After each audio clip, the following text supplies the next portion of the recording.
Okay, I thought I'd do number 3 video. This is number 3, and that gets us to the end, number 3. Anyway, scrapbook 139, and 39 is right here, number 32 and 39. Okay, and this is about a family that goes and she writes Forrest, and her name happens to be Aubrey. And in their family, I believe family has a word value of 66, so that gets us to the end. And there's a passenger car of 10 makes the spot. Anyway, there's a lot of hints through this whole thing. I'll go over a few of them, but the point here is it's Aubrey and Aubrey's a blaze, and here it is. A blaze is something that gives you direction, and so Aubrey made this map, a map of Fort Yellowstone Cemetery, Mammoth Hot Springs, Wyoming, showing graves that remain there today, drawn by Aubrey L. Haynes, August 1947. So this is the blaze to the cemetery. And actually, I become the blaze because I'm blazing the trail for everyone to see the end. Anyway, what a twist. So let's go with, we're back to this mirrored. And of course we got 10 there. It talks about the father and the two boys going off, and they're on the walkie-talkie, and that's number 3. There was 3 of them, and there's Aubrey right here. Sincerely, thanks for the adventures. And in here, I find it interesting that right here she goes, Skipper, right. We never did search for the blaze, where I believe is where the clue put in below the home of Brown refers to brown trout. That's okay. It means we have another treasure hunt adventure in our future, and one that I cannot wait to begin. Anyway, so there's another coincidence. 39, she just happens to mention the blaze. And yes, I believe Forrest Fenn wrote these in collaboration, or wrote them, and Aubrey. And if you go through all his work, this is probably the only place he ever has Aubrey, but definitely Aubrey. Oh, and another thing is Aubrey Haynes, L. Haynes, that did that map, also was part of the publication of the publication Journey of a Trapper, edited by Aubrey L. Haynes. What a coincidence. Well, he read this about, I don't know, 12 times. So I don't know. You could say that's another coincidence. And, this has got some clues in there, like the home of Brown. What do trappers trap? They trap animals, but, one of the main animals that they trap is beaver. So, Beaver Ponds is the home of Brown, because beaver literally means brown. And so the ponds, Beaver Ponds, Brown's Ponds, would be the home of Brown.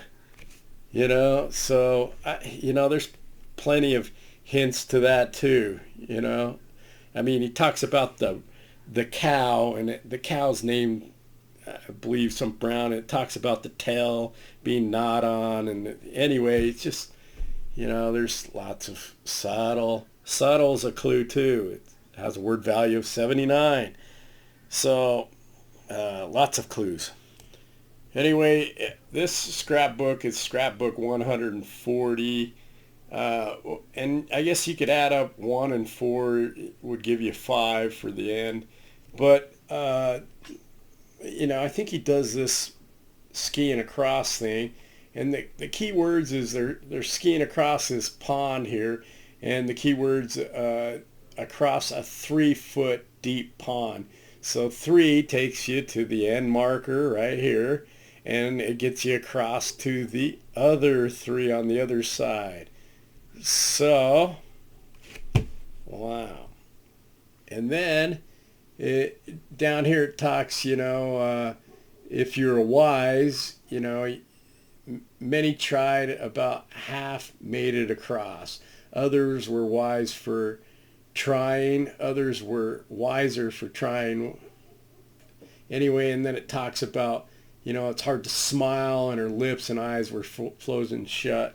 And that's referring to her face, which is a word value of 15. Anyway, there's probably other clues in there. On to a better one for the numbers of the scrapbooks that we're talking about, but it's just showing you some clues. Well, this scrapbook 146, I don't really got a great number for it. I mean, but in here it's got,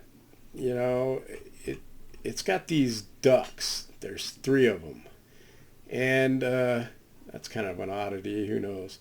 Anyway, the ducks, one of them has a bad leg, and so there's 3 ducks, and one of them have a bad leg. And leg, if you do a word value, left leg that slowed him to half normal waddle galt.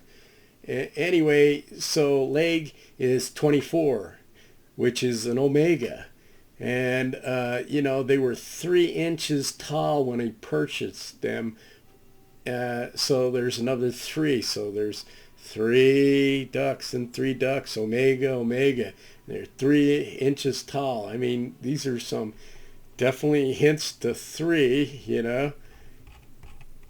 I mean, there's 3 pictures of 3, I don't know. There's probably more in. Oh, this is lightning. One of our tall cottonwood trees maintained a lightning strike, a blaze, the big limb, and the whole thing.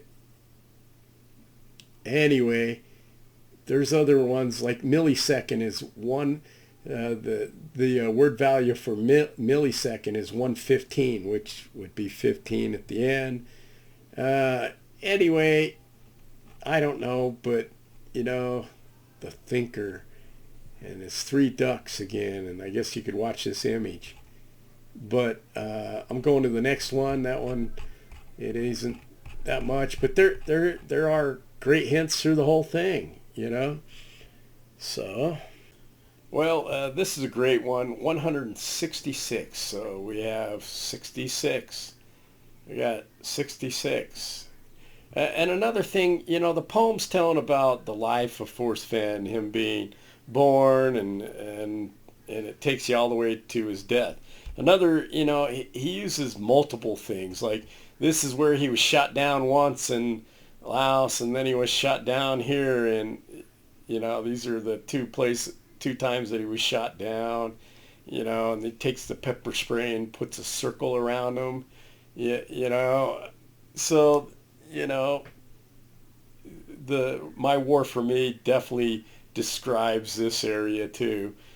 But back to the scrap.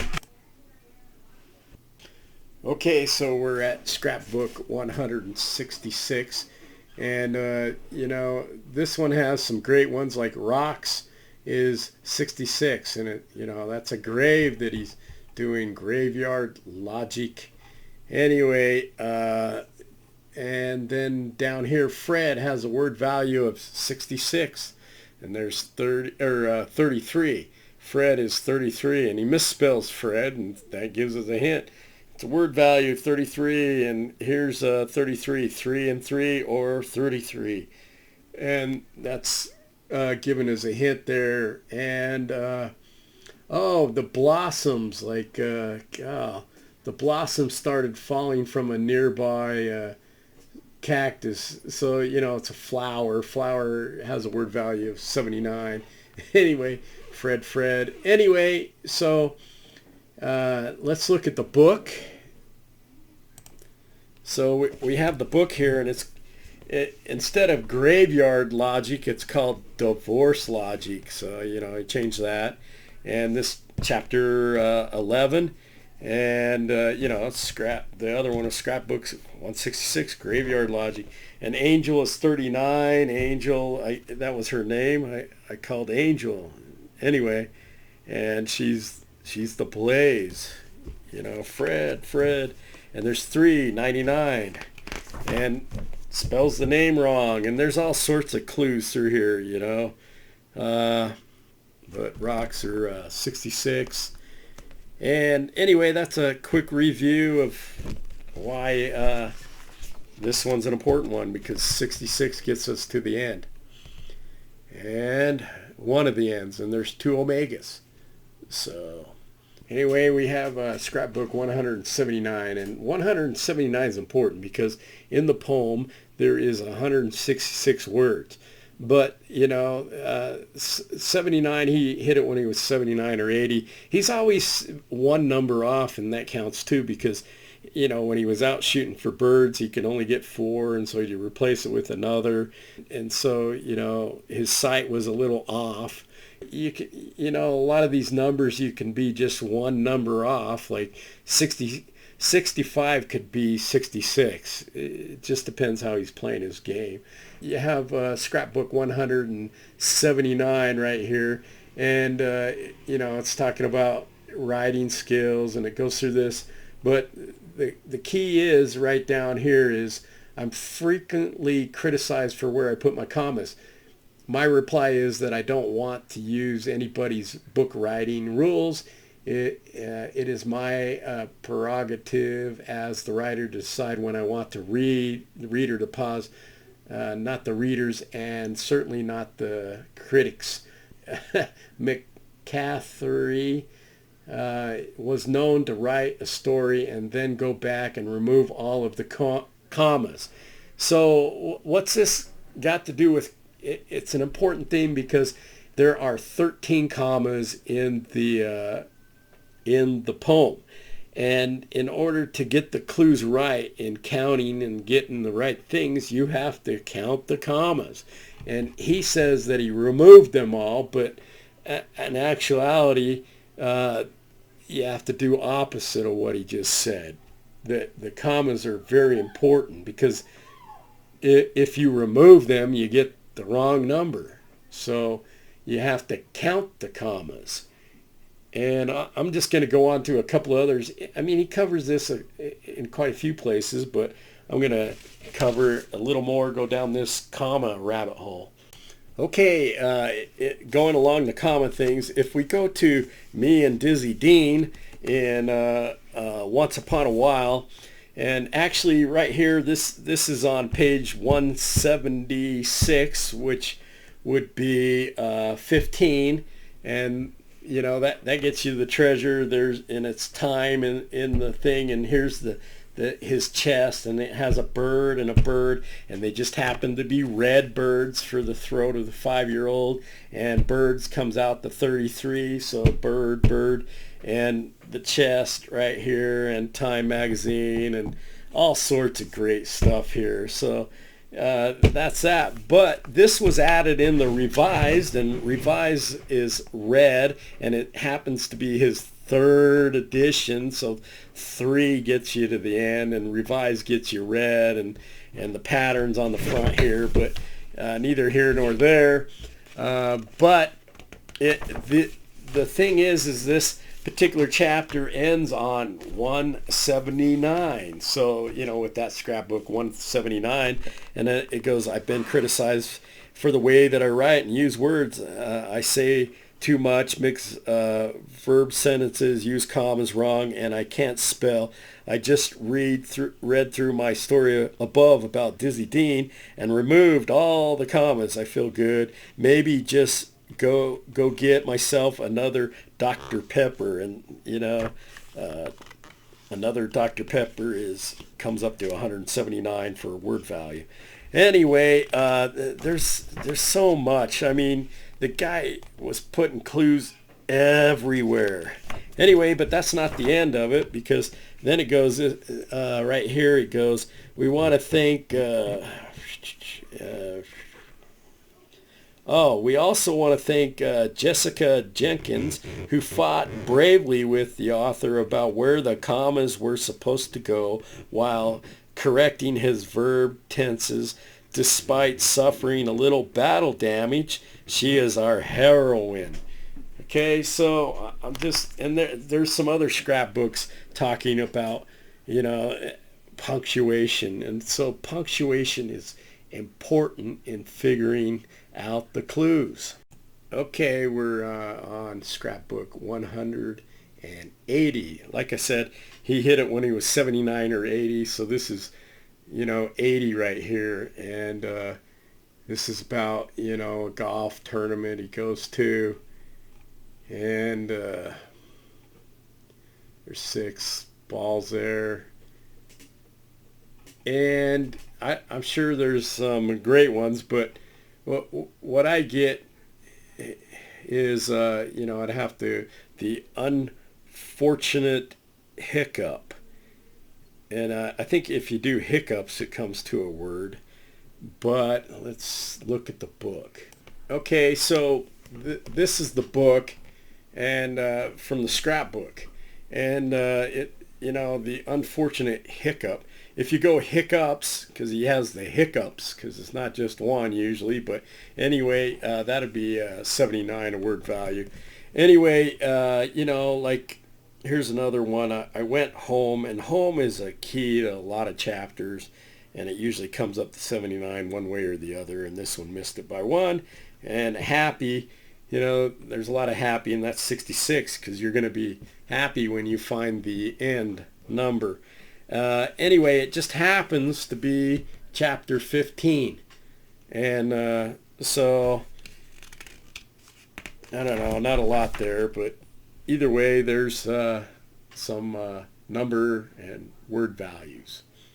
So if you've watched this far, please like, subscribe, put a negative, positive comment, something. Jump up and down, go in a circle. That might be a clue. Who knows? Do a hula hoop. Yeah, I like the hula hoop. I mean, maybe he should have used a hula hoop. He missed out on an opportunity. Anyway, please like, subscribe, and I'll kick out more. Or if you don't want me to kick out more, let me know. I don't know what I'll do. We'll go from there. Thanks for listening. Thanks for watching. Talk to you later. Bye.